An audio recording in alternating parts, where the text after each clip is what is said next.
تو اب تو یہ بات بھی ختم ہو گئی، یعنی پہلے جو آخری قید تھی کہ بھائی چلو بندے کو عربی تو آئے، قرآن کے بارے میں کچھ کہنے سے، وہ بھی ختم، ترجمے سارے موجود۔ اچھا وہ ترجمے جن لوگوں نے کیے ہیں انہی لوگوں پر آپ تنقیدیں بھی کرتے ہیں، یہ بابے ہیں اور یہ فلاں ہیں اور یہ فلاں ہیں، یہ فلاں ہیں، ہاں؟ اور انہی کا ترجمہ استعمال کر کے انہی پر تنقید، عجیب جہالت۔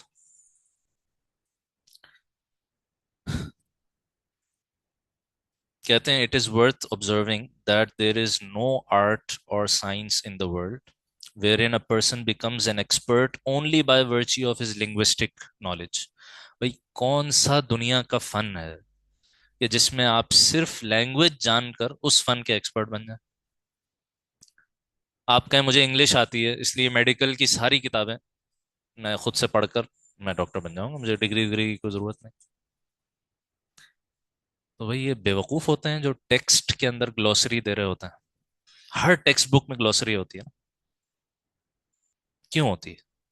بھائی ڈکشنری موجود ہے، آپ کو گلوسری دینے کی کیا ضرورت ہے؟ بھائی اس فن میں یہ انگلش کا لفظ اس خاص معنی میں استعمال ہوتا ہے، یہ گلوسری سے پتہ چلتا ہے۔ تو کوئی انگلش کی کتابیں، انگلش میں انجینئرنگ کی کتابیں پڑھ کے انجینئر نہیں بن جاتا، کوئی ڈاکٹری کی کتابیں، میڈیکل کی کتابیں پڑھ کے ڈاکٹر نہیں بن جاتا، کوئی لا کی کتابیں پڑھ کے لائر نہیں بن جاتا۔ لا بھی تو سارا انگلش میں لکھا ہوا ہے، لیکن وہ انگلش ایسی ہے کہ آدمی 2 صفحے پڑھے سر میں درد ہونے لگے، اتنے لیٹن کے فریزز اس میں استعمال ہو رہے ہوتے ہیں، اتنی ٹرمینالوجی استعمال ہو رہی ہوتی ہیں۔ دنیا کا کوئی فن نہیں ہے جس میں آدمی صرف لنگوسٹک نالج کی بنیاد پر اس آرٹ یا اس سائنس کا ایکسپرٹ قرار دے دیا جائے۔ تو یہ اللہ کا دین اور اللہ کی کتاب ہی اتنی یتیم ہے کہ صرف زبان پڑھ کے آدمی کو پوری کتاب آ جائے، یہ کیسے ہو سکتا ہے؟ No sensible man would claim to have become a physician or surgeon simply because he has full command on the English language and would be allowed to play with the lives of his patients۔ اب تو linguistic کی بھی ضرورت نہیں ہے، اب تو YouTube پہ ساری ساری سرجریز موجود ہیں، آپ چھری کاٹا لے کے شروع ہو جائیں، ضرورت ہی نہیں ہے کسی چیز کی، اپنے پیاروں پہ ہی شروع ہو جائیں سب سے پہلے۔ بھائی ڈاکٹرز کے بارے میں سب کو شکایت رہتی ہے نا، آج کل ڈاکٹرز قصائی بنے ہوئے ہیں، ڈاکٹر صاحب سے معذرت کے ساتھ، تو لوگ پریشان رہتے ہیں کہ بھائی یہ تو پیسہ بنا رہے ہیں اور یہ کر رہے ہیں وہ کر رہے ہیں۔ اور اچھا مزے کی اس میں بڑے پیرللز ہیں، یعنی یہ جو علماء اور ڈاکٹرز والا مسئلہ ہے نا، اس میں بڑے پیرللز ہیں۔ ایک بڑے شیخ عبد الفتاح ابو غدہ رحمہ اللہ تعالی، یہ شیخ زاہد الکوثری علیہ رحمہ کے شاگرد تھے، جو شیخ زاہد الکوثری علیہ رحمہ یہ سلطنت عثمانیہ کے آخری شیخ الاسلام تھے۔ تو ان کے شاگرد شیخ عبد الفتاح ابو غدہ علیہ رحمہ یہاں پاکستان بھی تشریف لائے، مختلف مدارس کا انہوں نے وزٹ کیا، دارالعلوم کا بھی وزٹ کیا، بنوئی ٹاؤن کا بھی وزٹ کیا، بہت خوش ہوئے۔ واپس جانے لگے تو کسی نے ان سے پوچھا بھائی کیسا آپ نے پاکستانیوں کو پایا؟ تو انہوں نے کہا کہ بہت ہاسپٹیبل لوگ ہیں، بہت ہی نیک لوگ ہیں، بہت ہی اچھے لوگ ہیں۔ ہاں ایک بات میں نے نوٹ کی ہے کہ یہاں ہر شخص مفتی بھی ہے اور ڈاکٹر بھی ہے، ہر شخص مفتی بھی ہے اور ڈاکٹر بھی ہے، ہر شخص کے پاس کوئی میڈیکل اوپینین بھی ہے، ہر شخص کے پاس کوئی ریلیجیس اوپینین بھی ہے، ٹھیک؟ تو ان دونوں میں بڑے پیرللز ہیں۔ اب لوگ کہتے ہیں بھائی مولوی لوگ آپس میں لڑتے رہتے ہیں، تو بھائی ڈاکٹرز کی اوپینین ہر مرض کے بارے میں، ہر مریض کے بارے میں سیم ہوتی ہے؟ ایک ڈاکٹر لکھ رہا ہے بھائی آپریشن کے بغیر کام نہیں چلے گا، دوسرا کہہ رہا ہے آپریشن کریں گے جان کو خطرہ۔ یہاں کیوں نہیں کہتے کہ یہ سارے ہی ایسے ہیں، یہ سارے آپس میں لڑتے رہتے ہیں، ہم اپنا خود ہی کرتے ہیں علاج؟ نہیں کرتے نا ایسے، چھان بین کر کے، پوچھ پاچھ کے، ریفرنس ویسے معلوم کر کے کسی آخر کار کسی ڈاکٹر ہی کے پاس جاتے ہیں۔ تو ایسے ہی اگر علماء کے آپس میں بھی اختلاف ہے کسی مسئلے میں، تو یہ اس بات کی کہاں سے دلیل ہو گئی کہ ان کو سب کو چھوڑ چھاڑ کے ہم خود کوئی اوپینین بنا لیں؟ یہ کہاں سے دلیل ہو؟ آپ بالآخر کسی نہ کسی پر اعتماد کرتے ہیں، ایسے ہی آپ بھی کسی نہ کسی پر اعتماد کریں۔ Similarly, a person cannot claim to be an engineer simply by reading books on engineering or a lawyer merely by reading books on law۔ تو جب یہ معاملہ ان پروفیشنز کے ساتھ ہے، تو اب کہتے ہیں کہ دین کے ساتھ یہ ظلم کیوں ہے کہ صرف عربی کی بنیاد پر آپ کام کر لیں؟ اب کہتے ہیں بھائی قرآن کی تفسیر کے لیے کیا کیا چیزیں ضروری ہیں، وہ جو ہم نے پیچھے سارے علوم لکھے تھے نا، ان کو خلاصتاً دوبارہ ذکر کرنا. In the preceding pages, we have seen that a vast knowledge is required to be able to enter the domain of tafsir. The Quran is not a continuous book like other ordinary books, where everything about one subject may be found at one place. ایسی تو کتاب ہے نہیں سب کے chapters بنے ہوئے ہوں، یہ توحید کا چیپٹر ہے، یہ عقائد کا چیپٹر ہے، یہ رسالت کا چیپٹر ہے، یہ احکام کا چیپٹر ہے. نہیں، سب مکس ہے. ٹھیک. Hence, in order to fully understand the meaning of a verse, it is necessary to keep in view its different recitals. Number ایک قرآتیں. ٹھیک. Other verses on the same subject. ایک قرآن اپنی تفسیر خود دوسری جگہ کر رہا ہوتا. The ریولیشنری بیک گراؤنڈ، شان نزول، پس منظر. بہت سی آیات ایسی ہیں پہلے ہم دیکھ چکے کہ جو سمجھ ہی میں نہیں آ سکتی جب تک پس منظر آپ کو نہ پتا ہو وہ واقعہ کیا تھا جس وقت یہ آیت نازل ہوئی. It is also necessary to know the sayings of the Prophet sallallahu alaihi wasallam, on which depends the interpretation of many verses. Here we shall have to find out if there is a deed or saying of the Holy Prophet sallallahu alaihi wasallam that explains this verse, and if it stands the test of authenticity. بھائی حدیث ہے نا، تو اب حدیث میں صحیح بھی ہوتی ہے، حسن بھی ہوتی ہے، ضعیف بھی ہوتی ہے، موضوع بھی ہوتی ہے جو حدیث ہی نہیں. تو اگر کوئی حدیث کسی آیت کے بارے میں آئی ہوئی ہے، اس کا لیول کون سا ہے، اوتھینٹسٹی کا لیول کون سا ہے، یہ بھی معلوم ہونا چاہیے. Also, one should know how the companions understood this verse and whether there was a consensus on it or a difference of opinion. صحابہ کے بھی تو اختلاف تھے، آپ ایک ہی آیت کے بارے میں دو صحابہ کے الگ اقوال بھی. In case of a difference of opinion, how may that be resolved? Further, Arabic is such a rich language that it has words that have multiple meanings. ایک ہی لفظ کے کئی کئی معنی ہے. ٹھیک ہے. Several synonyms. ایک ہی شے کے لیے کئی نام ہیں، ایک ہی لفظ کے کئی معنی ہیں اور ایک ہی چیز کے لیے کئی نام ہیں. تو جس کو اس پوری لینگویج کی پوری رچ ہسٹری کا نہیں پتا، اس کا ذخیرہ الفاظ اس کے پاس نہیں، وہ کیسے تفسیر کر سکتا؟ It is also essential to be familiar with the idiom of that era. زمانہ جاہلیت میں جس طرح محاورات استعمال ہوتے تھے وہ بھی معلوم ہونا ضروری ہے.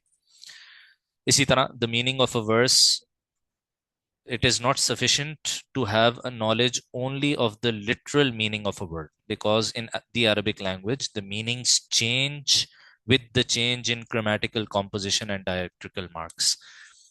ایک ہی لفظ ہے، انگلش میں بھی ہوتا ہے، جیسے گو ہے ایک ورب ہے، جانا.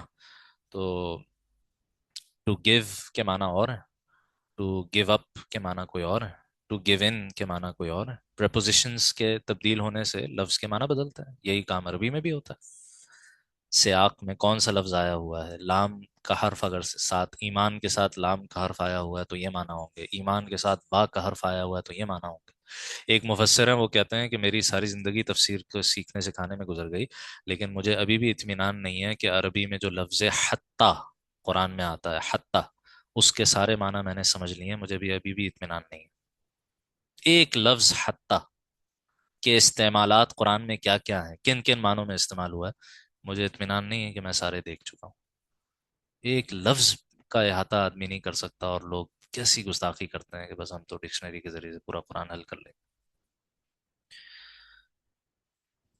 Without due proficiency in Arabic literature and language, this knowledge cannot be acquired, and the composition nearest to the language of that day cannot be determined. اس زمانے کی عربی تھی نا، تو اس زمانے کے استعمال معلوم ہونا چاہیے. لاسٹلی، یہ تو سارے علوم تھے، اہم ترین بات کیا ہے؟ Lastly it must be thoroughly understood that the Quran is the word of Allah subhanahu wa ta'ala, and Allah subhanahu wa ta'ala does not disclose the secrets and mysteries of his words to those who are disobedient to him. تقوی، طہارت، للہیت، اللہ سے تعلق، گناہوں سے بچ، یہ اس کے بغیر، جیسے پتہ نہیں پہلے یہ آیت آئی نہیں آئی سورہ بقرہ میں، آیت نمبر 282، جو سب سے طویل آیت ہے قرآن کی. یا ایھا الذین آمنوا اذا تداینتم بدین الی اجل مسمى فاکتبوا، جس میں لائبلٹیز اور قرض اور لین دین کے مسائل ڈسکس ہوئے ہیں۔ معاملات کی یہ اہمیت ہے ہمارے دین میں کہ قرآن کی سب سے طویل آیت وہ مالی معاملات سے متعلق ہے۔ تو جب پوری آیت مکمل ہو جاتی ہے، کئی احکام اس آیت میں دیے گئے، آخر میں کیا فرماتے ہیں؟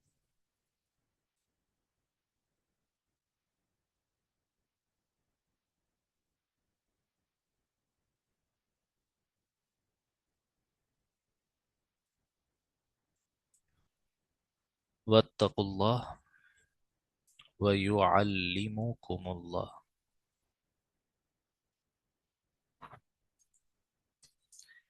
بظاہر دو الگ جملے ہیں، واتقوا اللہ، اللہ کا تقوی اختیار کرو، ویعلمکم اللہ، اور اللہ تمہیں سکھاتا ہے۔ لیکن بعض مفسرین نے بہت خوبصورت بات کہی، کہتے ہیں یہ جو درمیان میں واو ہے نا، واو کانجوگیشن کے لیے استعمال ہوتا ہے، ٹھیک ہے، عطف کے لیے، ملانے کے لیے، لیکن ہر جگہ کانجوگیشن کے لیے نہیں ہوتا۔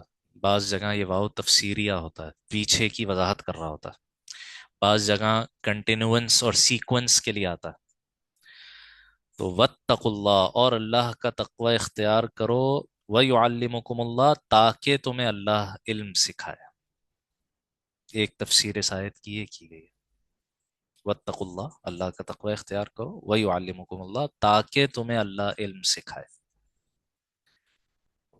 تو اللہ سبحانہ و تعالیٰ اپنے دین کے علوم کو نافرمانوں کے دلوں پر نہیں کھولتے، جو اللہ سے گہرا تعلق نہ رکھتے ہوں، جو دین پر عامل نہ ہوں، شریعت پر عمل کرنے والے نہ ہوں، سنت کے پیروکار نہ ہوں، ان پر نہیں کھلتی آیات کی مباحث اور معانی۔ عجیب زمانہ آ گیا، لوگ ریٹائرمنٹ کے بعد فارغ ہوتے ہیں، کچھ کرنے کو نہیں ہے، چلو تفسیر شروع کر دیں۔ ہاں؟ اکثر یہ آپ کو جو آ، ہمارے فورسز کے لوگ ہیں، بیچارے ریٹائرمنٹ کے بعد کچھ ہوتا نہیں کرنے کو، تو وہ تفسیر شروع کر دیں۔ اللہ معاف کر، نہ ظاہر شریعت کے مطابق ہے، نہ باطن شریعت کے مطابق ہے، نہ شریعت کے احکام پر عمل ہے، تفسیر شروع کر۔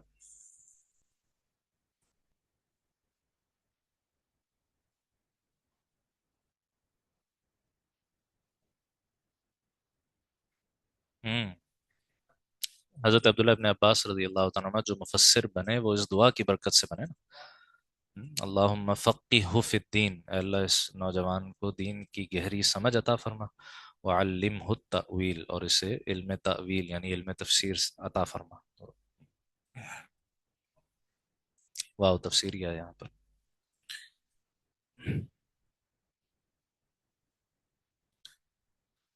تو کہتے ہیں this discussion makes it clear that mere familiarity with Arabic is not enough to explain the Quran. One must study the principles governing tafsir, science of hadith, principles governing hadith and jurisprudence, knowledge of syntax, grammar, etymology, literature, rhetoric, coupled with the purity of heart, mind and body, and deep devotion to Allah subhanahu wa ta'ala۔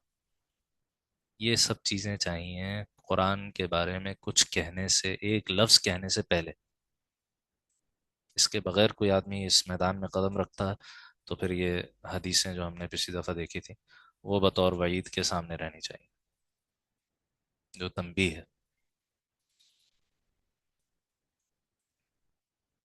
اب کہتے ہیں جب علماء کی طرف سے یہ بات ہوتی ہے تو اب کچھ مسکنسیپشنز ہیں، کچھ مس انڈرسٹینڈنگز ہیں، کچھ اعتراضات ہیں جو لوگ کرتے ہیں۔ اس میں پہلا کیا ہے؟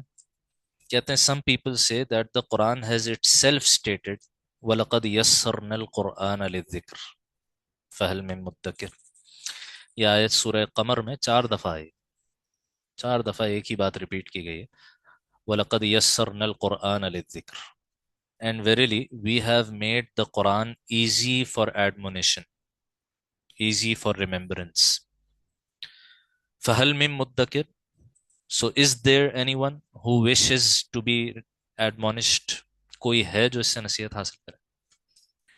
تو جب قرآن خود کہہ رہا ہے کہ یہ آسان ہے، آپ کہہ رہے ہیں یہ 15 علوم چاہیے، پوری زندگی لگانی ہے، تو ہم اس کو اس طرح سے پیش کیا جاتا ہے۔ اللہ تو کہہ رہا ہے قرآن بہت آسان ہے، مولوی کہتا ہے قرآن بہت مشکل ہے، ہم اللہ کی مانیں یا مولوی کی مانیں؟ یہ ایک پیش کیا جاتا ہے. یہ محاورہ عام ہے اس وقت، عام ہے یہ. یعنی غیر عالم کے میدان تفسیر میں قدم رکھنے کا دروازہ کھولنے کے لیے سب سے آسان اور سب سے بنیادی اعتراض یہی اٹھایا جاتا ہے. کہتے ہیں this argument is a grave misunderstanding which is based on lack of intellect and on superficial viewpoint. The fact is that the Quranic verses are of two types. خود قرآن کی آیات دو طرح کی ہیں. صحیح. بعض وہ ہیں جن میں سیدھے سادے مباحث آئے ہیں، تذکیر. بلکہ جو اس سے پہلی والی ورک شاپس ہماری چل رہی تھیں علوم القرآن میں، اس میں حضرت شاہ ولی اللہ دہلوی صاحب علیہ رحمہ کے حوالے سے ہم نے قرآن مجید کے مضامین کی کیٹیگریز دیکھی تھی. 5 کیٹیگریز انہوں نے بنائی ہیں. پہلی کیٹیگری وہ کہتے ہیں قرآن میں احکام والی آیتیں ہیں، حلال حرام جائز ناجائز، ٹھیک ہے، عبادات سے متعلق، معاملات سے متعلق احکام والی آیتیں. دوسری کیٹیگری ہے وہ کہتے ہیں بھائی قرآن میں آیات آئی ہیں، جزاک اللہ، عقائد سے متعلق، ٹھیک ہے، اللہ کو ماننا، آخرت کو ماننا، رسالت کو ماننا، کتابوں کو، فرشتوں کو، انبیاء کو علیہ الصلوۃ والسلام. تیسری وہ کہتے ہیں تذکیر والی آیتیں ہیں، جن میں نصیحت آمیز باتیں ہیں، اور ان کے 3 پارٹس ہیں. ایک وہ آیتیں جن میں اللہ کی قدرت کے بیانات ہیں، ایک وہ آیتیں جن میں تاریخ کا بیان ہے، قوم عاد، قوم نوح، قوم سمود وغیرہ. ایک وہ آیتیں جن میں موت اور اس کے بعد کے احوال بیان ہوا، قبر، حشر، جنت، جہنم، میزان وغیرہ وغیرہ. تو کہتے ہیں یہ 5 قسم کی آیتیں قرآن مجید کی ہیں. اور خود پھر فرماتے ہیں کہ ان میں سے جو پہلی 2 ہیں نا، احکام اور عقائد، اس کے لیے تو کسی عالم کی ضرورت ہے ان آیات کو سمجھنے کے لیے. باقی تذکیر والی آیات، جزاک اللہ، تذکیر جو والی آیات ہیں جن میں نصیحت اور ایڈمونیشن اور نصیحت آمیز پیغام ہے، وہ ترجمے سے بھی واضح ہو جائیں گے. اس کے لیے تو آدمی کو عربی بھی نہ آتی ہو، کوئی مسئلہ نہیں. لیکن ترجمہ کس کا؟ خود اپنا نہیں، کسی مفسر کا ترجمہ، مستند ترجمہ، اس سے بھی وہ نصیحت حاصل ہو جاتی ہے. تو اسی لیے کہتے ہیں کہ بنیادی طور پر 2 ٹائپس ہو گئے قرآن کی آیتوں کے. ہاں ریکیپ بلکہ لکھ لیتے ہیں دوبارہ. ہم، پہلے تو احکام ہوگا، پھر عقائد ہوگا، پھر تذکیر ہو گئی. تذکیر 3 طرح کی ہے، ٹھیک ہے. تو قدرت الہی کا بیان، تاریخ کا بیان، اور موت اور بعد کے احوال.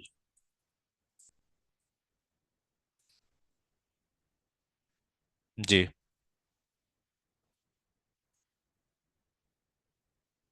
ہم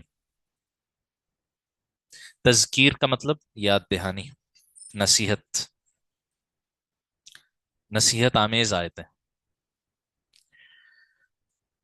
تو یہ 5 قسم کی آیتیں ہو گئی قرآن میں.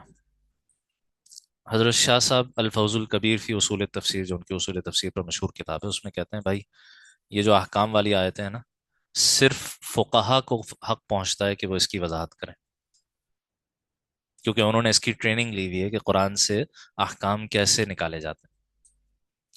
عقائد والی آیات صرف علماء عقائد، جن کو متکلمین کہا جاتا ہے، صرف ان کو حق پہنچتا ہے کہ وہ ان آیات کی تفسیر کریں. بالکل الگ ٹریننگ ہے. کیونکہ عقائد کا، جیسے میں نے پہلے عرض کیا نا، کوئی ایک چیپٹر تو ہے نہیں کہ بھائی سارے عقائد ایک جگہ آ گئے ہوں، ایسا تو ہے نہیں. عقائد قرآن نے کیسے بیان کیے ہیں؟ بنیادی طور پر باطل مذاہب اور باطل فرقوں سے مکالمہ، مناظرے کی صورت میں عقائد بیان ہوا. جیسے توحید بیان ہوگا تو مشرکین کے عقائد کے رد میں، مشرکین مکہ سے بات ہو رہی ہوگی، اس میں توحید آ جائے گی. عیسائیوں سے بات ہو رہی ہوگی، اس میں توحید آ جائے گی. اسی طریقے سے آئیے آئیے آگے آ جائیں، آگے بہت جگہ آئیے. اسی طرح ایمان پر بحث ہوگی تو منافقین سے بحث کے، منافقین کے غلط تصورات کے بیان کے نتیجے میں ہو رہی ہوگی. اسی طریقے سے